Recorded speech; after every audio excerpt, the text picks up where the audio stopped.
Situated on a remote stretch of the Oregon coastline lies a golf resort that consistently tops lists as the world's best. It forgoes spas and 5-star amenities, and instead features 103 holes of spectacular links golf. And over the next few weeks, we're going to visit every one of them. This is Bandon DUNES. The series at Bandon will culminate with my career best score, and today we'll begin our journey next to the lodge at the unassuming first tee of the resort's original course, open for public play in 1999. I was also lucky enough to be guided by the resort's best caddy, Short Shane. We'll start it off. Notice the Pacific Dunes clubhouse. Yeah. Let's be like 5 yards right of that. Start it. Block it out a little right. That's fine. Okay. The course tips out at just 6,700 yards, but with a 74.1 rating and 143 slope, we opted to play the course from the more manageable green tees that still offer plenty of bite. And putting one in play on the first hole leaves us with just a short iron in, just like the course guide drew it up. I'll get a quick read of the day's first putt from Shane before rolling this birdie putt. It's well struck, and we're happy to open with a par. Yes, sir. But I'm not a scratch golfer, and I won't shy away from showing you this. Go in the hole. In the hole. Every time. Opening par, shank on two. Every round so far. We'll have to tee this one up again. Well, in play. And unfortunately, we still have work to do. Let me just take a quick look at it. Yeah, so it's going to be lower than you want to be out here like 6 feet right. Yeah, let's go with the gap wedge and do that. And whether I'm chipping for 2 or for 4, I always try to compose myself and visualize the next one. Thanks. That high, hey? Okay. Yeah, it's just kind of sliding at that angle. Okay. And similarly, I try to commit to a line on every putt, even in instances when I'm carding a triple. It's a really good triple. But I won't let the early blow-up hole derail my round, and I'm back on track with a good drive here on 3. And with bunkers protecting this green, I opt to play this as 9-iron wedge. It's only 80 yards. Shane says play at 90, and that's why you play at 90. In addition to following the course guide, I opt to listen to Shane here and avoid the fate of my partner's ball. Yeah, it's going to obviously go right early. The tail end of that last 5. And I think overall we're aiming here. And here, I didn't listen to Shane. I saw more break in this putt, but Shane knew best. I'll listen to him the next time. Pretty good is a very generous way to describe that putt. You know me, I hate giving up the hole, but I got to give up the hole here, hey? Yeah, we can tighten it up to the edge, I think, if you're firmer. This time I listened, and will escape with the par. Thanks. All right, I'm going to spare you guys from having a seizure watching this ball any further. I also want to talk again about SwingTweaks. I previously asked for feedback from current tweakers, and I was thrilled to see your comments confirm that swing instruction works. And I'm not talking about instruction from your playing partners or YouTube videos, but instead professional instruction and drills tailored to your swing, provided same day in SwingTweaks app for a fraction of the price of in-person lessons. Thanks. So if you haven't already, sign up for SwingTweaks now using the code OADAM for 20% off your first tweet. It's the best investment you'll ever make in your game. Thanks. And it supports the channel too. Go up into that? So Shane was right to tell me to go this way because there was an aggressive line left that my driver's not good enough for right now. But now I'm hitting a blind shot in from 200. We're back at it, and this is stretching the limits of my longest long iron. I think that's going to be good. Hopped on the green.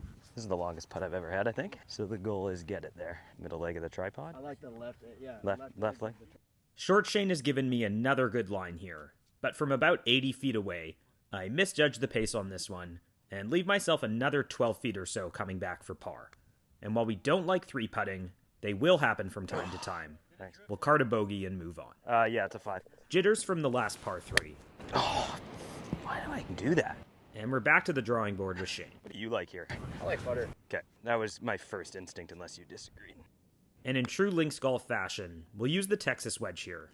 I need to ensure I get it through the false front. Ooh, I thought that was going to be good when I hit it. Yeah, exactly. I thought it's got to get up here. All right, double breaks.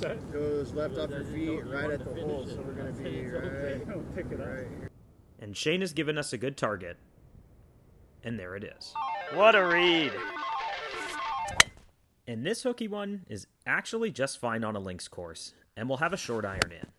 And I'm trying to hit punchy little ones with my short irons, although this one's offline. The pin high miss nonetheless leaves a relatively straightforward chip here. Softer. But we do hit it a bit past the hole. I'm looking at this little spot, little tiny dark spot right here. Okay. And your speed is a little over half, pretty quick. Yeah. No, I like that a lot. Another good read from Shane. And we'll make par. There we go. Thanks. This is a rarity for me.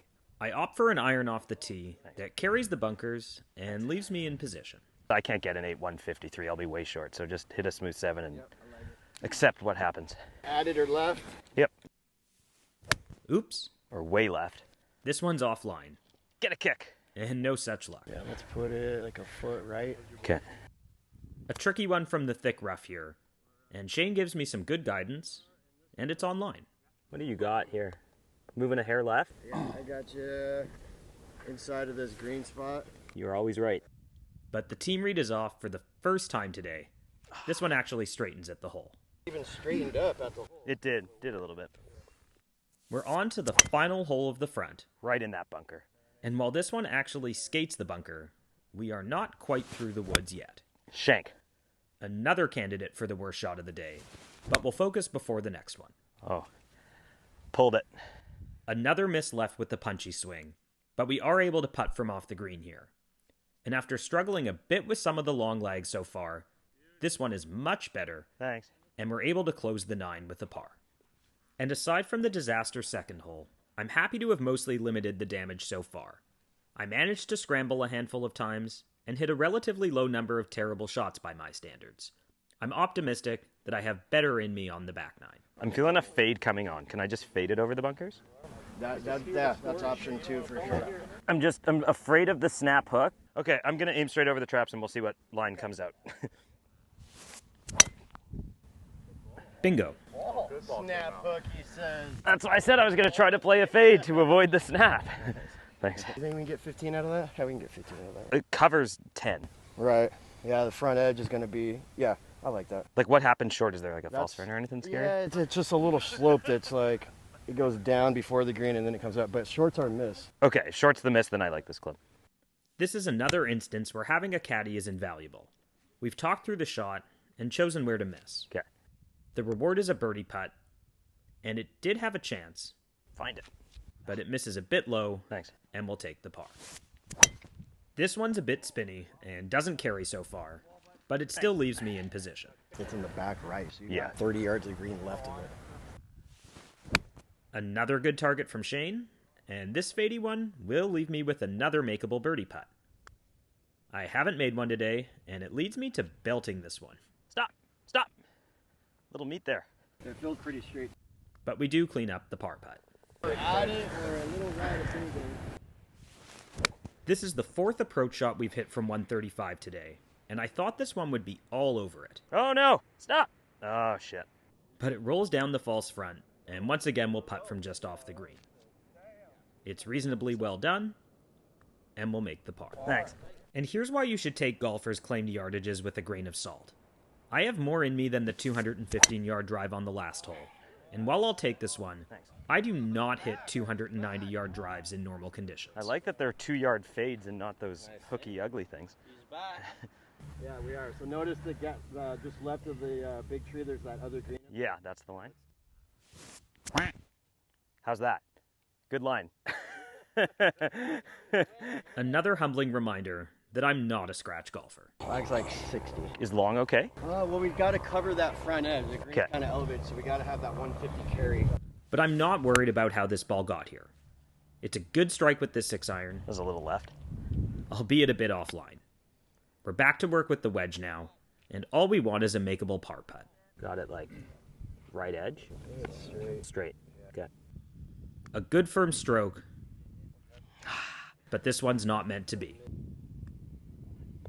So sorry, I'm the right edge of the bunker right in front of me? Yeah, so the bunker, the second from the left side, that little gap just Like- off the right of it, in between the second and third bunker. Oh, got it. How about that instead? The driver seems to be running hot and cold, but fortunately on this short hole, I'm left with that same 135 yards. Just trying to get it to the base of the hill.